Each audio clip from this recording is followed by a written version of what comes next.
Coral reefs, they're titans in the water, and making sure they're around for our next generation has become a priority in Florida. Several groups, including SeaWorld, Disney, FWC, and the Fish and Wildlife Foundation of Florida, are working day and night on a project that was secret until recently. News Channel 5 anchor Cashmere was given access to a private center in Orlando with an extraordinary mission.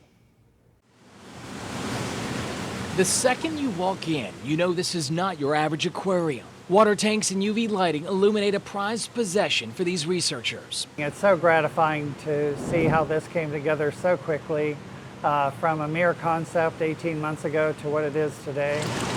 A week after the pandemic began, Florida's Coral Rescue Center opened.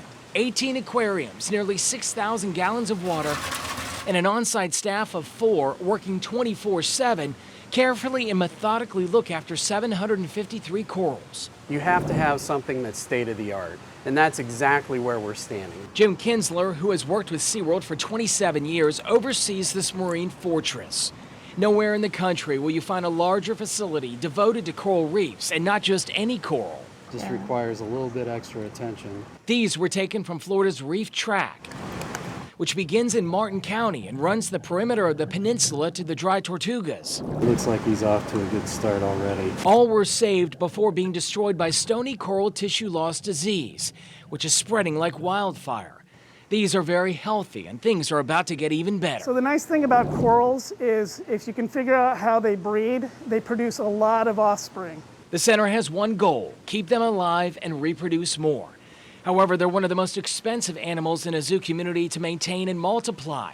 The price tag is about $150,000 a year, and that comes with one big responsibility. Protecting the coral here is of utmost importance. This center has state-of-the-art security, complete with an alarm system.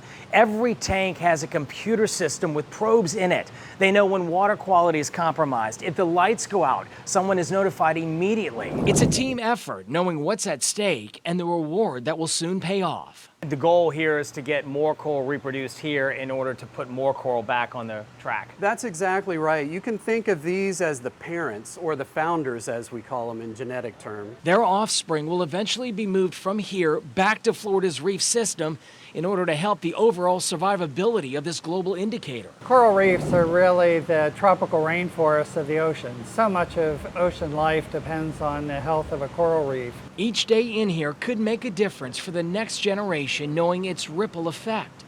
For that, no day is ever taken for granted. A once-in-a-lifetime opportunity like this to be able to really help with a critical situation that's right in our backyard is exactly in our wheelhouse. So we're very excited to be a part of it. The big question, how important are corals? Well, corals represent 1% of the surface area of the ocean, yet they're responsible for up to 25% of the animals that live in it. Their impact is huge, and depending upon factors, it could take months or a year before these particular coral here will be put back on that reef track.